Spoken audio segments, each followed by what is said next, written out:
नमस्कार दोस्तों, HRDIS में आप सभी का स्वागत है। आप सभी लोग कैसे हैं? आई होप आप सभी लोग अच्छे होंगे।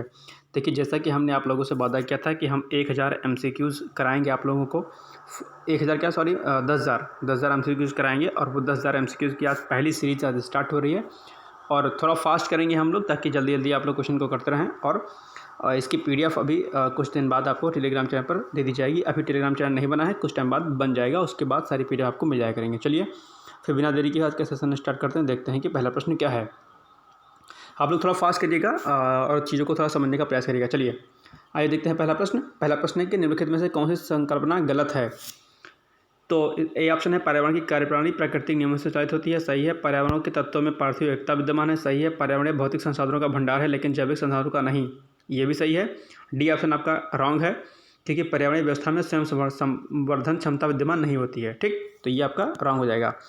दूसरा क्वेश्चन, पर्यावरण किससे बनता है? इस जीवित घटकों से बनता है, भूआकृतिक घटकों से बनता है, अजैविक घटकों से बनता है। ये मैंने आपको पहली क्लास में बताया था। तो उपरोक्त सभी इसका राइट आंसर हो जाएगा, डी आंसर आपका सही है। आइए तीसरा क्वेश्चन, पर्यावरण अपार शक्ति का भंडार है। कथन ए, कथन आर, पर्यावरणीय शक्तियों का प्रक्रियाओं के फलस्वरूप पर्यावरणीय तत्वों का निर्माण होता है। इसमें से पूछा है कि कूट दे रखा है, पूछा कि कौन सा ही है, तो इसमें राइट आंसर है आपका ए है, यानी कि पर्यावरण अपार शक्ति का भंडार है। बिल्कुल, इसमें शक्तियों का भंडार होता है, क्योंकि सोर्स ऑफ एनर्जी जो है सन होता है और उसके थ्रू जो है एनर्जी का फॉर्मेशन होता रहता है। इसके अलावा कारण क्या है? इसका कारण है कि पर्यावरणीय शक्तियों के एवं प्रक्रियाओं के फलस्वरूप पर्यावरण तत्वों का निर्माण होता है। तो ये इसका ए और आर दोनों सही हो जाएगा। आइए तीसरा क्वेश्चन देखते हैं, चौथा। पर्यावरण के संबंध में निम्न से कौन सा कथन असत्य है?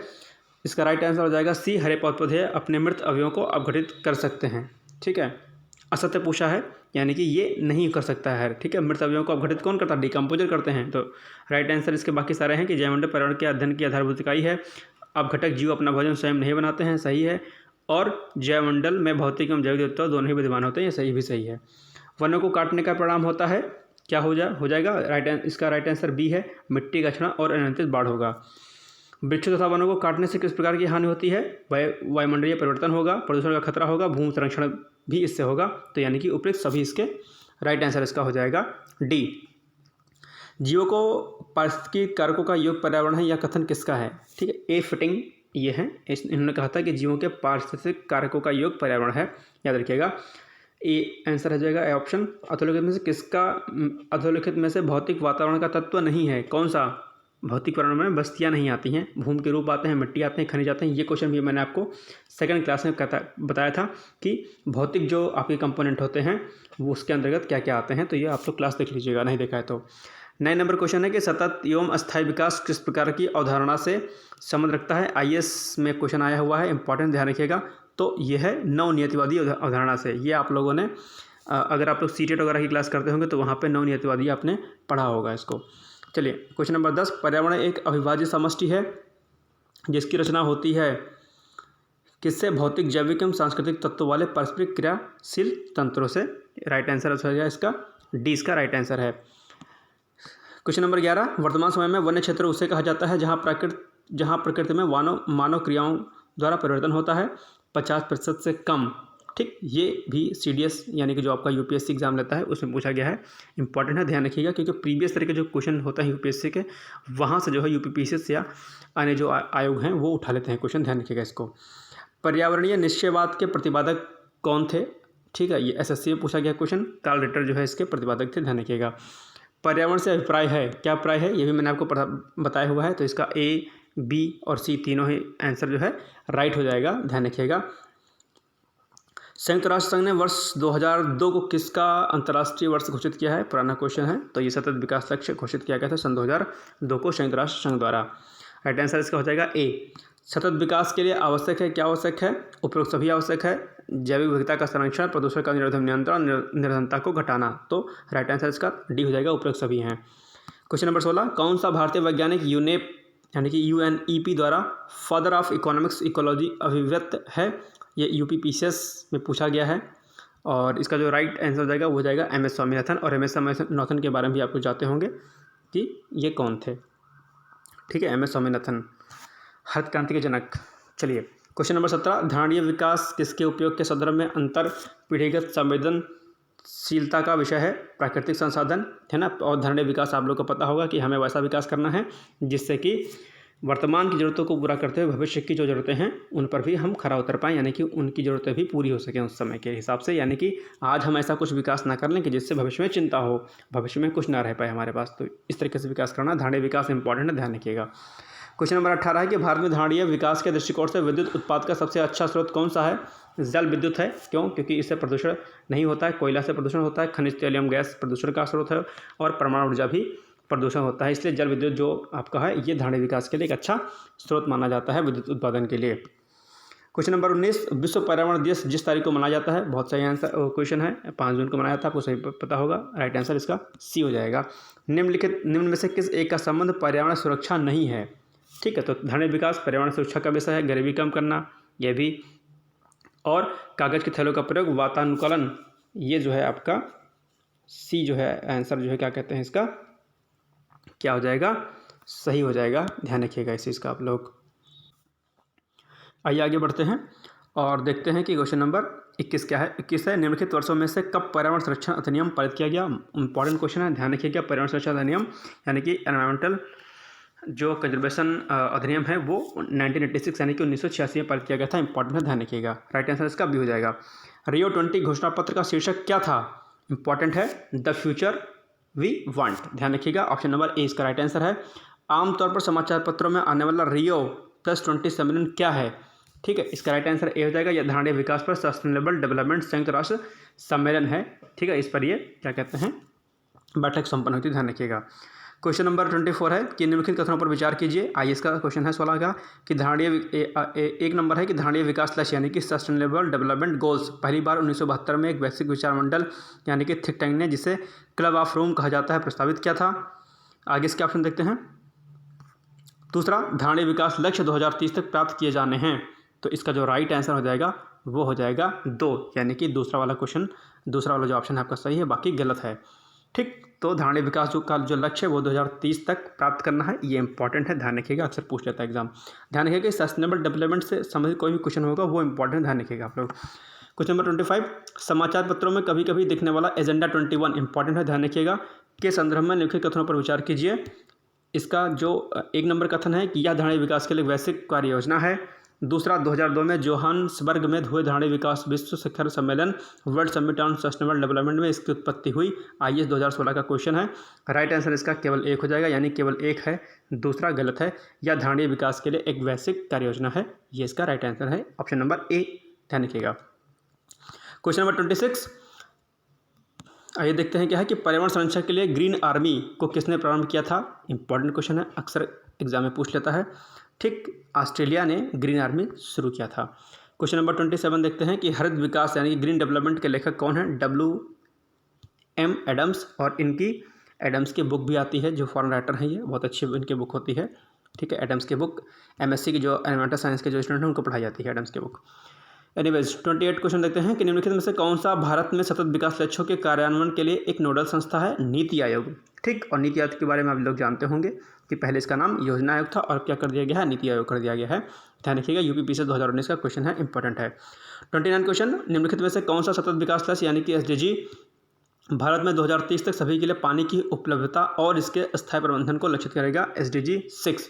अब ध्यान रखिएगा कि जो SDG गोल्स हैं, आपके जो 17 गोल्स बताए गए हैं, उनमें से किसी एक लक्ष्य के बारे में अक्सर पूछ लेता है कोई, और ये मोस्ट इंपॉर्टेंट क्वेश्चन है, यानी कि सस्टेनेबल डेवलपमेंट की थ्योरी ये कब पारित हुआ था, इसके 17 गोल क्या क्या हैं, 17 गोल में कौन कौन सी चीज़ें दी हुई हैं। एक ना एक क्वेश्चन SDG गोल्स के बारे में पूछता है, तो लोग ध्यान रखिएगा। क्वेश्चन नंबर 30, कृषि मृदाएँ पर्यावरण में नाइट्रोजन की ऑक्साइड अनिर्मुक्त करती हैं।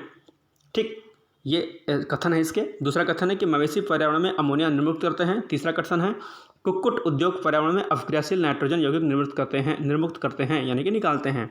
तो कौन सा कथन पूछा है सही? तो इसमें इसका जो राइट आंसर है डी है, यानी कि 1, 2, 3 ये तीनों ही कथन सही हैं, यानी कि कृषि मृदाएँ पर्यावरण में नाइट्रोजन की ऑक्साइड अनिर्मुक्त करती हैं, बिल्कुल सही राइट आंसर है इसका।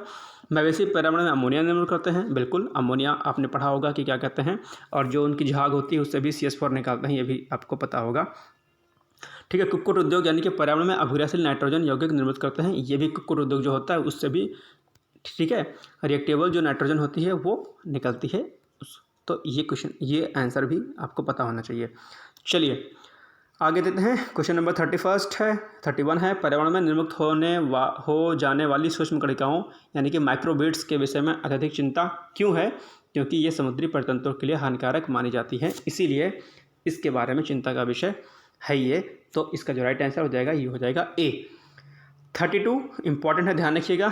ग्रीन वाश इंगित करता है, यानी कि इसका जो राइट आंसर है बी, पर्यावरण संरक्षण का झूठा वादा करना, ये इसका राइट आंसर हो जाएगा। ग्रीन वाश इसी को कहते हैं, ठीक, इंपॉर्टेंट है, ध्यान रखिएगा।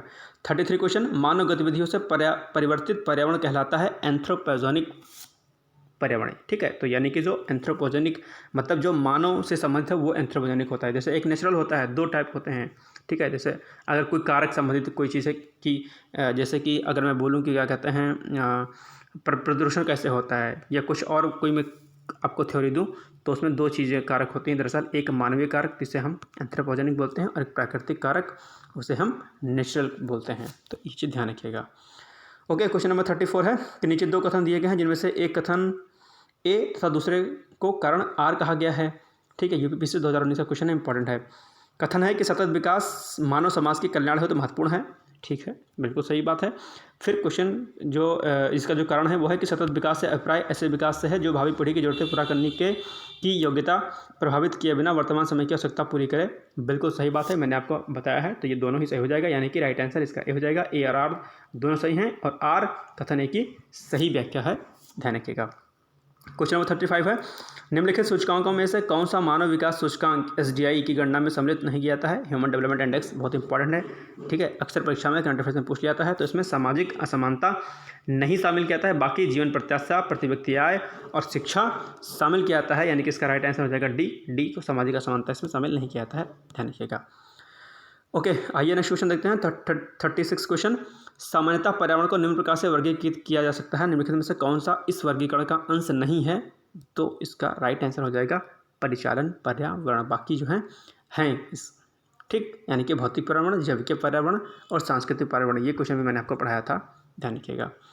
क्वेश्चन नंबर 37, भारतीय नीति आयोग द्वारा प्रकाशित SDG इंडिया इंडेक्स एवं डैशबोर्ड 2021 के अनुसार, ये करंट का क्वेश्चन है, इसको हटा देते हैं। अभी नया जो आपका लक्ष्य आया है SDG वाला उसको हम देखेंगे, तो करंट अफेयर्स की क्लास में उसको कवर करा दूंगा। क्वेश्चन नंबर 38, नीति आयोग द्वारा प्रकाशित SDG इंडिया इंडेक्स डैशबोर्ड 2021 से भी करंट का क्वेश्चन है, इसको भी हटा दीजिए। नया डेटा आया है उसको हम करा देंगे। और ये देखो क्वेश्चन महत्वपूर्ण आ गया, इसको मैंने कहा था कि कहीं ना कहीं पूछ लेता है, तो इसमें आपको सूची का मिलान करना है। तो इसका जो राइट आंसर हो जाएगा ए, ठीक है। तो आइए मिलान करते हैं कि ए का कौन सा हो जाएगा 3, यानी कि SDG जो थर्ड है वो असमानताओं की कमी को प्रदर्शित करता है, ठीक है, ए। फिर है बी का, इसमें कौन सा हो जाएगा? बी का हो जाएगा फर्स्ट, यानी कि SDG 13 क्या है? जलवायु परिवर्तन से संबंधित है। फिर इसके बाद आपका जो सी नंबर है, सी नंबर क्या हो जाएगा? 4 है, यानी कि SDG 14 है, यानी SDG 14 जल के नीचे जीवन से संबंधित है। और जो आपका डी वाला ऑप्शन है, यानी कि SDG 15 वो संबंधित है ऑप्शन नंबर 2 से, भूमि पर जीवन से। तो ये आपके कुछ मैच हो गए, इसको ध्यान रखिएगा, बहुत इंपॉर्टेंट क्वेश्चन है, बहुत बार पूछता है और SDG गोल से क्वेश्चन कहीं ना कहीं पूछता है, हर साल पूछता है, क्वेश्चन पेपर उठा के देख लीजिएगा।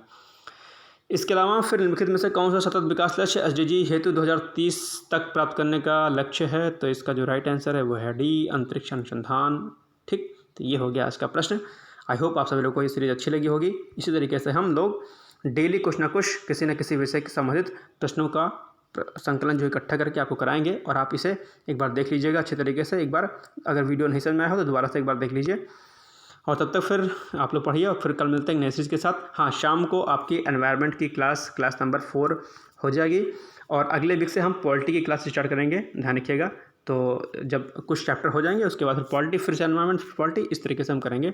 तो चैनल अगर आप लोगों ने अभी तक सब्सक्राइब नहीं किया हो तो प्लीज़ सब्सक्राइब कर दें, लाइक कर दें, शेयर कर दें, और अच्छे से पढ़ाई करते हैं। शुभकामनाओं सहित आपको बाय बाय, टेक केयर।